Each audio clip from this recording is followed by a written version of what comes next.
अकाल मृत्यु होता है महत अपराध का फल, वो पहले से निश्चित नहीं थी, वो तुम्हारे द्वारा महत अपराध हुआ। वो फिर जो समय से मृत्यु का है वो तुम्हारे कर्म के परिणाम से तो है ही, लेकिन जो अकाल मृत्यु है वो भी तुम्हारे कर्म के ही परिणाम से है। आप सभी भक्तों को राधे राधे। आज के इस वार्तालाप के कार्यक्रम में एक भक्त ने महाराज जी से प्रश्न किया कि आज के बढ़ते टेक्नोलॉजी के ज़माने में अगर किसी व्यक्ति की अकाल मृत्यु हो जाती है तो उसमें उस व्यक्ति के कर्मों का दोष होता है या फिर कुछ और कारण हो सकता है। तो महाराज जी ने इस प्रश्न का क्या उत्तर दिया, आइए सुनते हैं। पर उससे पहले आपसे अपील है कि वीडियो को लाइक और चैनल को सब्सक्राइब अवश्य कर लें, और अगर वीडियो अच्छा लगे तो इसे और भी लोगों को शेयर जरूर करें ताकि औरों का भला हो सके। राधे राधे।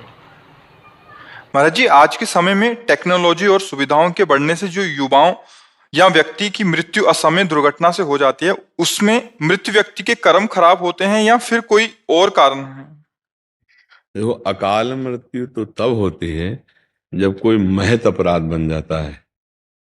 जैसे आजकल महत अपराध बड़ी सूक्ष्मता से हो रहे हैं, लोग समझ नहीं पा रहे कि जिनमें बच्चियों को कूड़ेदान में फेंक दिया, नवजात शिशुओं की हत्या कर दी गई, भ्रूण हत्या कर दी गई, गर्भ हत्या कर दी गई। अब वो गृहस्थ इसको पाप नहीं मान रहे क्या इसको नहीं जान रहे कि पाप हो रहा है, बड़ा भयानक पाप हो रहा है। अब वो उनकी आयु का अपहरण कर देगा।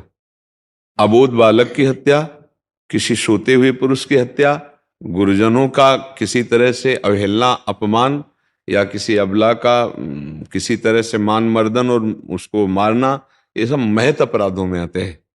आजकल महत अपराध खिलवाड़ हो रहा है, नहीं होता तो अब आयु नष्ट हो जाएगी, श्री नष्ट हो जाएगी, कीर्ति नष्ट हो जाएगी। अब अचानक घटना घटेगी, बोले एक्सीडेंट हुआ, कार में आग लगी, सब जल गए, या ऐसा हुआ, या अवश्य में वो भोक्तव्यम कृतम कर्म शुभाशुभम, कर्म का फल जीव को भोगना पड़ता है। अब बाहरी सुंदर पोशाक है, चेहरा बहुत सुंदर साफ नजर आ रहा, लेकिन अंतःकरण इतना मलिन है कि ऐसे ऐसे पाप किए जा रहे हैं। आप सोचो, वो नवजात शिशु का क्या दोष है जिसको आप कूड़ेदान में फेंक के आ रहे हैं? उसके हृदय में भगवान है।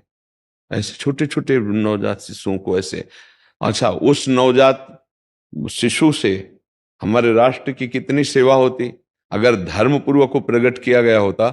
आप अधर्माचरण करके प्रकट किए, महापाप करके उसे फेंक दिए, या गर्भ हत्या बेटी है, या ऐसे कुछ कोई जो नाना प्रकार की भ्रूण हत्या है। अब ये पाप क्या तुम्हें भोगने नहीं पड़ेंगे, भोगाएंगे आपको। अवश्य में भोक्तव्यम कृतम कर्म शुभाशुभम। आज हम सत्संग में यही कह रहे थे कि अश्वस्थामा जैसा ब्रह्मर्षि कोई साधारण नहीं, लेकिन गर्भस्थ शिशु परीक्षित की हत्या करने की कोशिश की तो आज भी व्याकुल होकर घूम रहा है, रक्तस्राव आज भी होता है उसके यहाँ से। तो आप ये समझो कि बहुत से ऐसे अपराध होते हैं।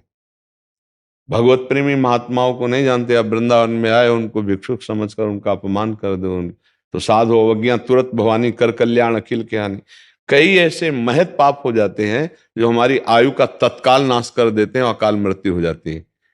अकाल मृत्यु होता है महत अपराध का फल, वो पहले से निश्चित नहीं थी, वो तुम्हारे द्वारा महत अपराध हुआ। वो फिर जो समय से मृत्यु का है वो तुम्हारे कर्म के परिणाम से तो है ही, लेकिन जो अकाल मृत्यु है वो भी तुम्हारे कर्म के ही परिणाम से। पर ये वर्तमान के कर्म अकाल मृत्यु में ज्यादा योग देते हैं।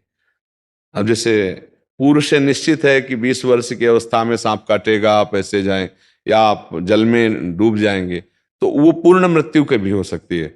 और एक है कि संयोग है कि आप 80 वर्ष में मरेंगे, लेकिन आपने इतने पाप कर दिए कि आयु का आपका काट दिया गया, आयु को नष्ट कर दिया गया। आपको तत्काल तुम्हारी बुद्धि ऐसी हो जाएगी, तुम खुद जहर खा लोगे, तुम्हारी बुद्धि हो जाएगी खुद गोली मार लोगे, तुम्हारी बुद्धि हो जाएगी किसी वाहन के नीचे दब, तुम्हारी बुद्धि खुद ऐसे करने लगी, या कोई ऐसी घटना तत्काल घटेगी, आपका शरीर नष्ट हो जाएगा। तो इसलिए कहा गया है कि संत समागम करो, शास्त्र स्वाध्याय करो, जिससे तुम्हें ये पता चले कि क्या पाप है क्या पुण्य है, क्या नहीं करना चाहिए क्या करना चाहिए। इसीलिए हम सबको चीख चीख के कहते, वो समझ में आवे ना आवे, शराब मत पियो, पराई माता बहनों की तरफ गंदी दृष्टि वाली बात मत करो, मांस मत खाओ, नाम जप करो, तुम्हारा जीवन संभल जाएगा।